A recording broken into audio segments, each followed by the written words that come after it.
ஜெய் ஸ்ரீ மாத்ரே நமக. ஜெய் குருதத் ஜெய் குரு பரசுராம். நமஸ்காரம். நான் கரூர்ல இருந்து வல்சலா பணிக்கர், பிரசன்ன ஜோதிடர். இன்னைக்கு நம்ம ஆனி மாத பலன்கள் துலா ராசிக்கு எப்படி இருக்குன்னு பார்க்க போறோம். இந்த ஆனி மாதம் எப்ப பிறக்குது அப்படின்னா 15/6/2026 திங்கட்கிழமை மதியம் அதாவது பகல் 12:47 மிருகசீச நட்சத்திரம் மிதுன ராசியில இந்த மாதம் பிறக்குது. இந்த மாதம் மிருகசீச நட்சத்திரம் மிதுன ராசியில பிறக்கிறதுனால துலா ராசியில இருக்கக்கூடிய சித்திரை நட்சத்திரக்காரங்கள் கட்டாயம் பரிகாரம் பண்ணணும். என்ன பரிகாரம் பண்ணணும் அப்படின்னா, அந்த பகல் 12:40 அந்த 12:30 மணிக்கு மேல போயிட்டு உங்க வீட்டுக்கு பக்கத்துல இருக்கக்கூடிய ஆலயங்களுக்கு சென்று அங்க அன்னதானம், அதாவது ஒரே ஒருத்தருக்கு தயிர் சாதம் வாங்கி கொடுங்க. உங்களால முடிஞ்சா 10 பேத்துக்கு வாங்கி கொடுங்க.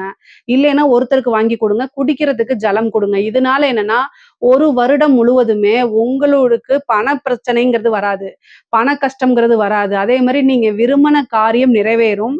முக்கியமா விபத்து, கண்டம், அகால மரணங்கள், மன கஷ்டம், நெருக்கடிகள்லாம் வரவே வராதுங்க. தெய்வ அனுகூலம் இந்த ஒரு வருடத்துக்குமே உங்களுக்கு நிலைச்சு நிற்குங்க. சரி, இந்த மாதம் இந்த ஆனி மாசம் உங்களுக்கு எப்படி இருக்கும் அப்படின்னா, அமைப்புகள், பலன்கள் எல்லாமே நல்லா தான் இருக்கு. இந்த ஆனி மாசத்தை பொறுத்த வரைக்கும் உங்களுக்கு 11 கூடையவர் 9ஆம் இடத்துல இருக்காரு. அதனால நல்ல அமைப்புகள். வருமானத்துக்கு 2ஆம் இடத்தை குரு பார்க்கிறாரு. 10ஆம் இடத்துல தொழில் ஸ்தானத்துல குரு உச்சமாயி உங்க ராசி அதிபதி சுக்கிரனும் குருவும் ஒரே கட்டத்துல இருக்காங்க 10ஆம் இடத்துல. அது என்னன்னா 2ஆம் இடத்தை குரு பார்க்கிறாரு. வருமானத்தை பொறுத்த வரைக்கும் உங்களுக்கு நல்ல ஏதாவது ஒரு ரூபத்துல வருமானம் வந்துட்டே இருக்கும்.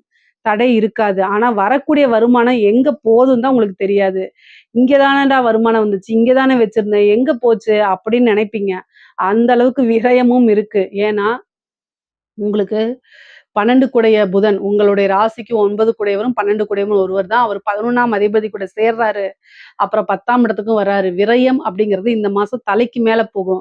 வருமானம் 1000 ரூபாய் வருது அப்படின்னா 2000 ரூபாய் விரயம் வருங்க. இப்பதான் ஒரு பக்கம் இன்கம், அதாவது வருமானம்ங்கிறது வந்திருக்கும். ஒரு பக்கம் இருந்து வாங்கி வச்சிருப்பீங்க. திடீர்னு இப்படி திரும்புறதுக்குள்ளேயே அந்த பணம் போயிரும். சை அப்படின்னு போயிரும். அது எங்க போகுதுன்னே தெரியல. அந்த அளவுக்கு உங்களுக்கு இந்த மாசம் செலவுகள் அதிகரிக்கும். ஆனா வெட்டி செலவுன்னு சொல்ல மாட்டேன், விரய செலவுன்னு சொல்ல மாட்டேன். எல்லாமே ஆனா அத்தியாவசிய செலவுகள் தான். அத்தியாவசிய செலவுகளே அதிகமாக நிக்கக்கூடிய மாசம் தான் இந்த மாசம். ஏன்னா இன்கம் அப்படிங்கிற கூடியது உங்களுக்கு 6 கூடையவர் 2ஆம் இடத்தை பார்க்கிறாரு. அது கூட விரையாதிபதி சேர்றாரு. 6ஆம் அதிபதியும் விரையாதிபதி 6, 12 2மே சேர்ந்தா வருமானம் வந்தாலும் எப்படி அதை சேவிங்ஸ் பண்ண முடியும்? ஆனா ஒரு சுப விரயமா தான் மாறும். ஒரு ஃபீஸ் கட்டுறது, ஒரு பிசினஸ்ல எடுத்து போடுறது, நம்ம பர்ச்சேஸ் பண்ணது வாங்கினவங்களுக்கு திரும்ப கொடுக்கறது, கடனை கட்டுறது, இந்த மாதிரி விரயம் இருக்கும். சேவிங்ஸ்ன்னு இருக்காது. கையில அப்படியே உன் கையில என்ன இருக்கு அப்படிங்கிற மாதிரி வடிவேல் என்னப்பா பேங்க் அக்கௌண்ட்ல எவ்வளவு இருக்குன்னு கேட்கும்போது வடிவேல் காமெடி இருக்கும்ல, அந்த இதை எடுத்துட்டு காமிப்பார்ல, ஒண்ணுமே இல்லை பாக்கெட்ல ஒண்ணுமே இல்லைன்னு. அந்த மாதிரிதான் நீங்க நினைச்சுக்கணும். அந்த அளவுக்கு தான் உங்களுக்கு இருக்கு. என்னடா காமெடியா சொல்றேன், என்னோட கஷ்டம் உங்களுக்கு காமெடியா நீங்க நினைக்காதீங்க. எல்லா விஷயத்தையும் காமெடியா எடுத்து போய் பழகிக்கங்க. இந்த மாசம் கூடுதலான நிறைய ஜோக் பார்த்து மனசை தேத்திக்கணும். வருமானம் எந்த அளவுக்கு இருக்குமோ அந்த அளவுக்கு உங்களுக்கு செலவுகளும் அதிகமாக இருக்கும். வருமானம் வந்துட்டா பரவாயில்லையே அப்படிங்க நினைப்பீங்க. செலவுகளை குறைக்கிறதுக்கு வழிபாடுகள் பண்ணிக்கங்க. முக்கியமா பாத்தீங்கன்னா உங்களுக்கு 9ஆம் இடத்துல சூரியன் 9 கூடைய புதனும் சூரியனும் சேர்ந்து இருக்கிறாங்க. அதனால நீங்க சிவபெருமான் வழிபாடு பண்ணிக்கங்க. அது ரொம்ப நல்லது.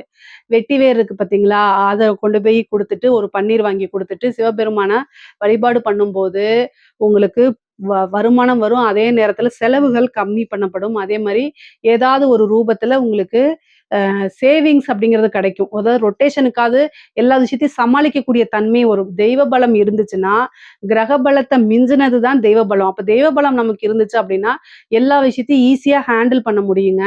முக்கியமா தொழில்ல உங்களுக்கு நிறைய மாற்றம் இருக்கு. இந்த மாதத்துல இருந்து தொழில்ல ஒவ்வொரு விஷயமா மாறிக்கிட்டே இருக்கும். ஏன்னா இப்பதான் குரு உங்களுக்கு வந்திருக்காரு. குரு உச்சமா இருக்காரு. உங்களுக்கு 3, 6 குடைவர் 3ஆம் இடம்ங்கிறத மாற்றம். அப்போ ஒரு இடத்துல இருந்து இன்னொரு இடத்துக்கு சேஞ்ச் பண்றது. தொழிலையோ அல்லது தொழிலுக்கான இடத்தையோ அல்லது உத்தியோகத்தையோ இது மாதிரி ஏதாவது ஒரு விஷயத்த மாற்றம் அப்படிங்கிறது இந்த மாதம் உங்களுக்கு இருக்கு. ஆனா அந்த மாற்றம் எப்படி இருக்கும்? நல்ல விதமா இருக்கும். கவலையே படாதீங்க. நல்ல மாற்றங்கள் உறுதியாக துலா துலா ராசிக்கு உண்டு. இந்த மாதத்துல இருந்து படிப்படியா எல்லாமே மாறிரும். அதிலிருந்து உங்களுக்கு சக்சஸ் தாங்க. கவலையே பட வேண்டாம். இந்த மாதத்துல வந்து அஷ்டமத்துல செவ்வாய் வராரு. வண்டி வாகனங்கள்ல போகும்போது நிதானமா இருங்க. அஷ்டமத்துல ஒரு கிரகம். 2, 7 கூடையவர் செவ்வாயா போய் அஷ்டமத்துல வராரு. ஒண்ணு வாகனம், இல்ல அப்படின்னா உங்க லைஃப் பார்ட்னரு. இது 2 பேத்துலயும் பிரச்சனை இருக்கு. நான் என்ன பிரச்சனைங்கிறது தெளிவா சொல்றேன்.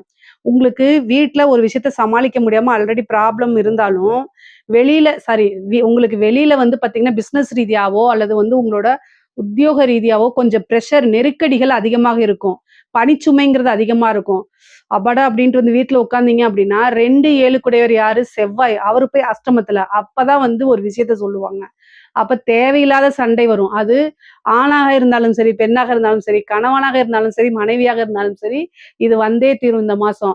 அப்ப நீங்க என்ன பண்ணணும் அப்படின்னா, இந்த மாசம் இது மாரி இருக்குன்னு ஆல்ரெடி சொல்லியிருக்காங்க ஜோசியர்ன்னு மனசுல நெனச்சுக்கிட்டு நீங்க பேசணும். இல்ல அப்படின்னு நீங்க எதார்த்தமா பேசுனீங்கன்னா முடிஞ்சு போச்சு. தேவையில்லாத சண்டை சமாளிக்க முடியாத அளவுக்கு போகும். ஏன்னா, அஷ்டமம் அப்படிங்கிறது மனச ரொம்ப காயப்படுத்தும். அதுக்காக சொல்றேன். சிரிச்சுக்கிட்டே சொல்றேன்னு நெனைக்காதீங்க. முன்ஜாக்கிரதைக்காக. அதாவது வந்து கவனமாக இருங்க. இத பார்த்துட்டு ஒருத்தர் வந்து உஷாரா இருந்து அவங்க ஒய்ஃப் கிட்டயோ, ஹஸ்பண்ட் கிட்டயோ தப்பிச்சுட்டாங்கன்னு வச்சுக்கோங்க. அதுவே எனக்கு சக்சஸ் தான் நான் நெனைக்கிறேன். ஏன்னா, பொதுவாவே வீட்ல கொஞ்சம் வந்து வெளியில இருக்கக்கூடிய பிரஷர வீட்ல வரும்போது, அவங்க ஆறுதல் சொல்லாம பிரச்சனைகள ஏற்படுத்தும்போது, இன்னும் ரொம்ப மன காயப்பட்டுருங்க. அது அப்புறம் எங்க போவாங்க அப்படிங்கக்கூடிய நிலையில தான் இத நான் சொல்றேன். அதனால எல்லா விஷயத்தையும் சமாளிக்க பழகிக்கங்க. துலா ராசிக்காரங்க சொல்லவே வேண்டாம். எவ்வளோ பெரிய விஷயமா இருந்தாலும் சரி சமாளிப்பாங்க.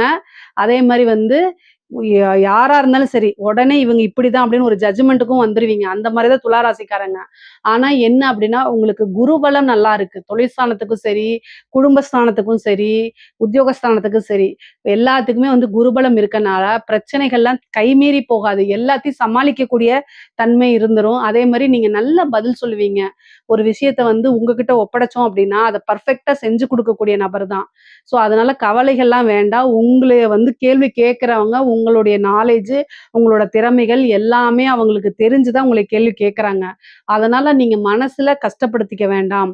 அப்புறம் உங்க ராசியதிபதி சுக்கிரன். அவரும் அஷ்டமத்துக்குடையவர். கேதுவோட சேர்றாரு. அதனால தான் இந்த மாசம் கூடுதல் மனைச்சுமை. அதாவது மனச இறுக்கப்படுத்துறது. அல்லு சில்லெல்லாம் உங்கள வந்து கேள்வி கேட்கும். அதுதான் வந்து உங்களால பொறுத்துக்க முடியாது. என்னடா அது இவங்களுக்கு நம்ம உதவி பண்ணா, இவங்க வந்து நம்மளே கேள்வி கேட்டுட்டு இருக்காங்க. அப்படிங்கிற அளவுக்கு இந்த மாசம் உங்களை கஷ்டப்படுத்த போகுது. ஏன் அப்படின்னா, சுக்கிரன், கேது இணைவு. அது போக செவ்வாய் அஷ்டமத்துல இருந்து அந்த சுக்கிரன், கேதுவ பார்க்குறாங்க. அவ்வளவு கோவம் வரும். தயவு செய்து கண்ட்ரோல் பண்ணிக்கங்க. சுக்கிரன், கேதுவே வந்து என்னன்னா உணர்ச்சிய தூண்டுறது. உங்களை வந்து சண்டைக்கு வாடா அப்படின்னு கூப்பிடுறது. நீங்க உணர்ச்சி வசப்பட்டு ஏதாவது ஒரு வார்த்தை சொன்னீங்கன்னா, அந்த வார்த்தைய பிடிச்சுட்டு அப்படியே வந்து பேசிருவாங்க. தயவு செய்து இந்த மாசம் மட்டும் தயவு செய்து பேசவே பேசாதீங்க. சரி ஓகேங்க பார்த்துக்கலாம் அப்படிங்கிற மாரி சாஃப்ட் ஆயி எஸ்கேப் ஆயிடுங்க. இல்ல அப்படின்னா அத வச்சு உங்களை லாக் பண்ணுவாங்க. உங்களை வந்து வல விரிச்சு பார்க்கறது. நீங்க சிக்குவீங்களா, சிக்க மாட்டீங்களான்னு. இதுலருந்து எஸ்கேப் ஆயிட்டீங்க. கட்டாயம் அவங்க தான் உங்களுக்கு கீழ மண்டி போட்டு நிக்கணும். அந்த மாரி ஆயிருவீங்க. அதனால தயவு செய்து இந்த மாசம் பொறுமையும், நிதானத்தையும் கடைபிடிங்க. மத்த எல்லா விஷயமும் உங்களுக்கு ரொம்ப நல்லா இருக்கு. பொதுவாவே வருமானம் அப்படிங்கிறது வந்துட்டாலே, மீதி எல்லா பிரச்சனையும் உங்களுக்கு சால்வ் ஆயிரும். அததான் எதிர்பார்ப்பீங்க. உத்தியோகத்திலயும் உங்களுக்கு மாற்றம் இருக்கு. தொழில்லயும் உங்களுக்கு நல்ல மாற்றங்கள் இருக்கு. பெண்கள பொறுத்தவரைக்கும் கணவருடைய தேக ஆரோக்கியத்துல கவனமாக இருங்க. துலா ராசி பெண்களே, அஷ்டமத்துல செவ்வாய் வருது. வண்டி வாகனங்கள்ல போகும்போது கவனம். கணவர் வந்து பார்த்தீங்கன்னா, கணவர்னால மன கஷ்டம் உங்களுக்கு இருக்குது. அதனால அவருடைய தேக ஆரோக்கியத்திலயும், அவரோட நடவடிக்கைகள்ல ஏதாவது மாற்றங்கள்னா பொறுமையா எடுத்து சொல்றதுலயும் இருங்க. சண்டை சச்சரவுகள்லாம் வரும். ஆனா, அது எல்லாமே சமாளிக்க முடியது தான். 3ஆம் நபர்களுக்கோ, வெளிநபர்களுடைய தலையீடோ உள்ளுக்குள்ள கொண்டு வராதீங்க. அதுக்கு அனுமதிக்காதீங்க. அப்புறம் கோர்ட்டு கேஸு, பஞ்சாயத்துங்கிற மாரிலாம் போயிரும். அதனால தயவு செய்து அமைதியா இருந்து நிதானமா எல்லா விஷயத்தையும் கடைபிடிங்க. அதுதான் ரொம்ப நல்லது. உங்களுக்கு பொதுவாவே ஆணாக இருந்தால், அதாவது கணவனாக இருந்தால் மனைவி கிட்டயும், மனைவியாக இருந்தால் கணவன் கிட்டயும் ஒருவரை ஒருவர் அனுசரிச்சு செல்லணும். பிரச்சனைகள்னா பேசி சமாளிச்சு பழகுங்க. இல்ல அப்படின்னா உங்களுடைய அம்மா, அப்பா அவங்க கிட்ட சொல்லி பேசுங்க. உங்களுடைய நலம் விரும்பிகள. தேவையில்லாத வேற நபர்களுடைய தலையீடு வந்துச்சுன்னா, அது ஒரு காலமும் சேராது. பிரியறதுக்கு உண்டான வழிவகைகள வகுத்துரும். அதனால கவனமா இருங்க. 6ஆம் இடத்துல சனி இருக்கனால வழக்குகள்ல வெற்றி. உங்களுக்கு வந்து நீங்க யார் மேலயாவது கேஸ் போடுறது, அல்லது உங்க மேல யாராவது கேஸ் போடுறதுன்னா, உங்களுக்கு ஃபேவரான அமைப்புகள் வரதுக்கு உண்டான விஷயங்கள் இருக்கும். கடன் பிரச்சனை வழக்கம் போல கழுத்த நெரிக்கத்தான் செய்யும். ஆனா சமாளிக்க முடியும். 6ஆம் இடத்த குரு உச்சமான குரு பாத்துர்றாரு. இவ்வளவு நாள் சமாளிக்கிறது தெரியாம இருக்கும். இந்த காலகட்டத்துல கடன் பிரச்சனைகள சமாளிச்சு, அந்த கடன நிவர்த்தி பண்ணிட்டு வரதுக்கு உண்டான அமைப்புகள் இருக்கு. கடனுக்கு நான் நரசிம்மர் பரிகாரம் தனியா சொல்லியிருக்கேன். குரு 6ஆம் இடத்த பாக்குது. அதனால யோக நரசிம்மர் வழிபாடு, சக்கரத்தாழ்வார் வழிபாடெல்லாம் நீங்க பண்ணீங்க அப்படின்னா, கடன்ல இருந்து நிவர்த்தி ஆயிரலாம். இந்த 1 வருட காலத்துக்குள்ளேயே நிவர்த்தி ஆயிரலாம். இந்த 1 மாசம் வந்து பாத்தீங்கன்னா, நரசிம்மருடைய ஸ்லோகத்த சொல்லி, அவருக்கு அதுவும் சுவாதி நட்சத்திரத்துல வழிபாடு பண்ணீங்க. துலா ராசி சுவாதி நட்சத்திரத்துல வழிபாடு பண்ணீங்கன்னா, கடன் பிரச்சனை உங்களுக்கு இருக்காது. நல்ல அமைப்புகளும், அனுகூலமும் கட்டாயம் வந்துருங்க. பொதுவா துலா ராசியில இருக்கக்கூடிய கலைத்துறைக்கு மிகப்பெரிய லெவல்ல பிரம்மாண்ட வளர்ச்சி. உடல்நிலைய பார்த்துக்கணுங்க. காசு பணத்த நல்லா சேர்க்க முடியும். ஒரு சின்ன வாய்ப்பா இருந்தாலும் அத விட்றாதீங்க. அதுதான் உங்களைய பெரிய லெவலுக்கு உச்சத்துக்கு கொண்டு போய் உட்கார வைக்கும். அதே மாரி நல்ல யோகம், காசு பணம் சம்பாதிக்கிறது மட்டும் கிடையாது. பேரு, புகழ், வளர்ச்சி எல்லாத்துக்குமே இருக்கும். பிரபல்ய யோகம் கிடைக்கும். உங்களுக்குன்னு ஒரு செட் ஆஃப் ஃபேன்ஸ், ஆடியன்ஸ்லாம் உருவாக்கிற முடியும். சோசியல் மீடியா எடுத்தாலே நீங்க தான் ட்ரெண்டிங்கா இருப்பீங்க. அந்த அளவுக்கு கலைத்துறையில இருக்கவங்களுக்கு நல்ல வளர்ச்சி அப்படிங்கிறது இருக்கு. அரசாங்க துறையில இருக்கவங்களுக்கு, அரசாங்க துறையில வேலை பார்க்குறவங்களுக்கு நல்ல அமைப்புகள் இருக்கு. நெறைய பேர் எதிர்பார்த்த ப்ரொமோஷன் கிடைக்கிறதுக்கு உண்டான அமைப்பு. ஏன்னா 4ஆம் இடத்த குரு பார்க்கறதுனால ப்ரொமோஷன் அப்படிங்கிறது இருக்கு. பதவி உயர்வு இருக்கு. சேலரி இன்கிரிமென்ட் இருக்கு. பெரிய மனிதர்களுடைய தொடர்பு, அதே மாரி உயர் அதிகாரிகளுடைய தொடர்புகளும், அ அவங்களுடைய வந்து பாராட்டுகளும், அங்கீகாரங்களும் உங்களுக்கு கிடைக்குங்க. அரசியல்வாதிகளுக்கு, துலா ராசியில இருக்கக்கூடிய அரசியல்வாதிகளுக்கு அமைப்புகள் வந்து ரொம்ப பிரம்மாண்டம் இல்லைனாலுமே ஓரளவு இருக்கு. அதாவது ரொம்ப கெட்ட பலன்கள், கெடுபலன்கள் கிடையாது. ஆனாலும் வெற்றி வாய்ப்பு பக்கத்துல தான் உங்களுக்கு இருக்கு. கூடுதலான முயற்சி பண்ணீங்கன்னா, உங்களுக்கு ஒரு நல்ல போஸ்டிங் கிடைக்கும். நிறைய மாற்றங்கள், உயர் பதவிகள், காசு பணம் சம்பாரிக்கிறது, பேரு புகழ்கள் இது எல்லாமே அரசியல் துறையில இருக்கவங்களுக்கு கிடைச்சிருங்க. துலா ராசியில இருக்கிறவங்களுக்கு வந்து பார்த்தீங்கன்னா, இந்த பூர்வீக சொத்துக்கள்ல இருந்த வில்லங்கங்கள்லாம் தீரும். அதே மாரி பாகப் பிரிவினை அப்படிங்கக்கூடிய ஒரு விஷயம் நடக்கும் உங்களுக்கு. இவ்வளோ நாள் இந்த ஷேர்லாம் வந்து வராம இருந்தா கூட, இந்த காலகட்டத்தில அந்த ஷேர் இது எல்லாமே வரதுக்கு உண்டான அமைப்பு இருக்குது. துலா ராசிக்கு இந்த மாதம் சிறப்பாக தான் இருக்கு. இதுல ஏதாவது சந்தேகங்கள் இருக்கு அப்படின்னா, கமெண்ட்ஸ்ல கேளுங்க. கட்டாயம் நான் ஆன்சர் பண்றேன். நம்மளுடைய சேனல லைக் பண்ணுங்க, ஷேர் பண்ணுங்க, சப்ஸ்கிரைப் பண்ணுங்க. நன்றி, வணக்கம். கடவுள் அருள் டிவியை பார்த்தமைக்க நன்றிகள். மேலும் இது போன்ற தகவல்களை தெரிந்து கொள்ள கடவுள் அருள் டிவியை சப்ஸ்கிரைப் செய்யுங்கள். மறக்காமல் பெல் ஐக்கானை கிளிக் செய்யுங்கள்.